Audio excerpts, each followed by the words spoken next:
Hello, who are you and what do you do? I'm Phil Libin, and I'm the CEO of Evernote. Okay, we already knew, I guess.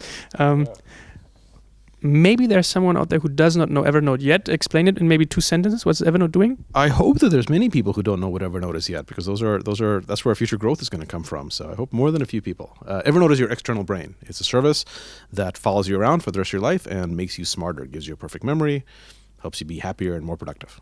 Okay. I also, by the way, I found out these guys are doing something really nice with Moleskine. I received one. They're sold out, actually. Have a look at Moleskine. They have really great notebooks. Actually, this is some kind of back to the roots for you guys, right? I mean, actually, this is anti-Evernote in a way because you do it all digital, don't you? It totally was. In fact, so this was our main competition was always pen and paper. So whenever magazines would do surveys about what's your favorite productivity tool, and it would always be 2 choices that would be at the top. It'd be Evernote and pen and paper. Sometimes they would win, sometimes we would win, and then everything else was way below. And so we always thought that pen and paper was our arch nemesis, and we kind of vowed to crush pen and paper. But we give up. We realized that we called a truce. We ceased the hostilities. We said if you can't beat them, let's just do something great together. So we worked with Moleskine, which I think is the best notebook maker, to just make a physically beautiful notebook that you can write in. And once you write in it, you just take a picture with Evernote, and our app recognizes it and processes the notes. So you have the best of both worlds: the experience of writing pen and paper, and all the convenience of having everything digital and searchable and in Evernote. So we've declared a truce with our biggest enemy, and went on to make beautiful products together. Maybe you could explain in 1 or 2 sentences how usually users use your product. Well, there's basically 2 main components. There's first is just being able to capture everything. So whenever something interesting happens, whenever you have an interesting thought or you see something that you want to remember, you just capture it. And that how you do that depends on what the thing is. So if you're reading something on the web, you can just click a button in our web clipper and capture it. If you're at a restaurant and you have a bottle of wine that you like, you can just take a picture of it with your phone app, or you can drag in a document, or you can put in a business card. So, or an audio note if you're driving and you have a good idea and you want to record an idea. So any kind of information, whether it originates online digitally or in the physical world, you just capture it in Evernote, and then all of that is automatically synchronized to all of your devices and searchable. And so the second part is just search. So anytime that you put something in Evernote, we index it and we relate it to everything else, and so we make it so that all of your information is always right there when you need it on hand. You can always find it, so you can remember everything.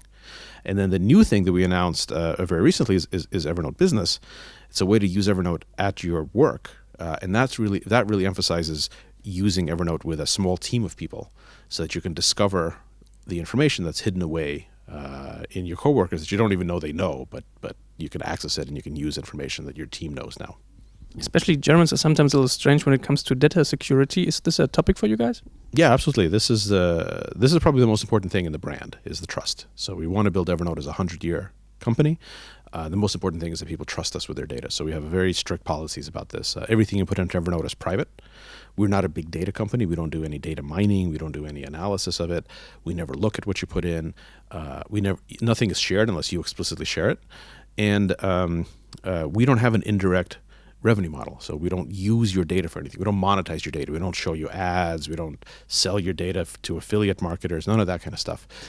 Do you also think of cooperation in a way? I mean, do you have an open API, or do you connect with other tools as well? Yeah, we do. We have a full open API. We have more than 20,000 developers in our API. We showcase a lot of them. So we have a thing called the Evernote Trunk, which is in all of our apps. If you use our apps, you can push a button to see the trunk, and that's a showcase of the several hundred really great integrated products, like the Moleskine notebook, like a bunch of other stuff. And we are working with many companies, including some of the ones you mentioned, to build really beautiful integrations. Awesome.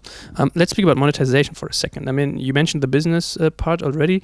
How does Evernote make money in general? So our business model is basically we want to make a great product that millions of people will pay money for. That's it.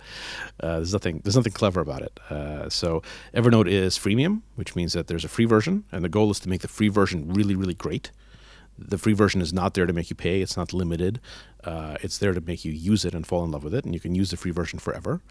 But the more you use it, the more you really become attached to it, the more interested you are in seeing, well, what else can you buy from Evernote? And then we do have a premium subscription, which gives you some cool power user features, which you can buy a subscription for about $5 a month. And of course, we've just launched Evernote Business, so now companies can use this for all their employees as well. We had the world's worst VC pitch. When we were starting out with Evernote, we couldn't get money from anyone. Our VC pitch is we'd walk into a VC and we'd say,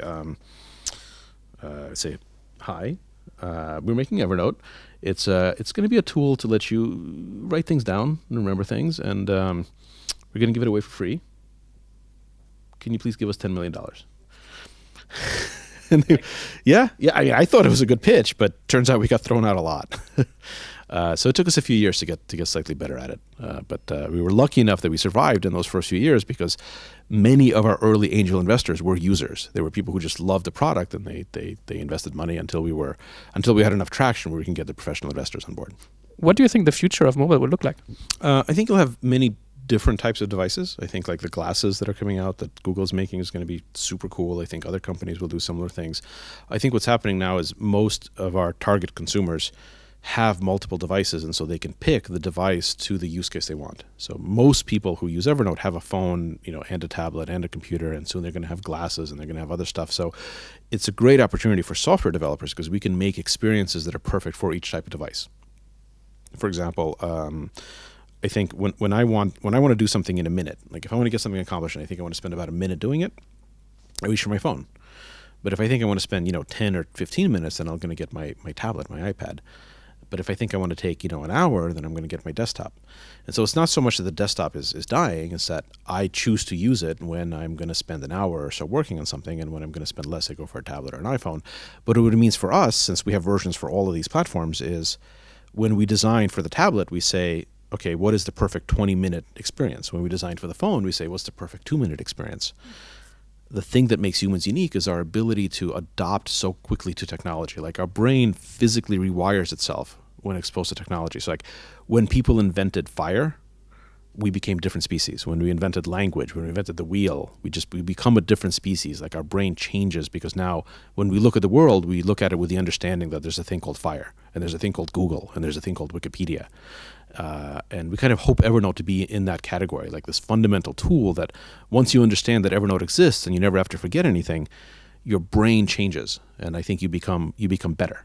And we're going to see a lot more of that with all these connected Internet of Things devices. Let's speak about the future maybe at the end right now. If you look into the crystal ball, maybe 1 or 2 years down the road, what do you think Evernote will look like?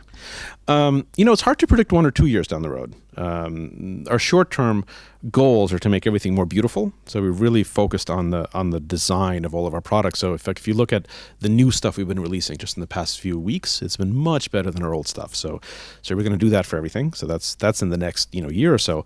But it's much harder to predict a couple of years. It's easier to predict 5 years or 10 years than it is to predict 2. Yeah, I think so. I think in 10 years, I really want Evernote to become the signature brand, the lifestyle brand for a combination of physical and digital products that are for people who aspire to be productive, who aspire to be smart. Kind of how Nike is the brand for people who identify as being athletic, who care about their bodies. We want Evernote to be, the Nike for people who care about their minds, their creativity, their productivity. We want Evernote to be a better way to live and a better way to work. Okay, sounds interesting. We'll see whether Evernote is becoming the Nike of the written space. Thanks a lot and good luck, obviously. Thank you.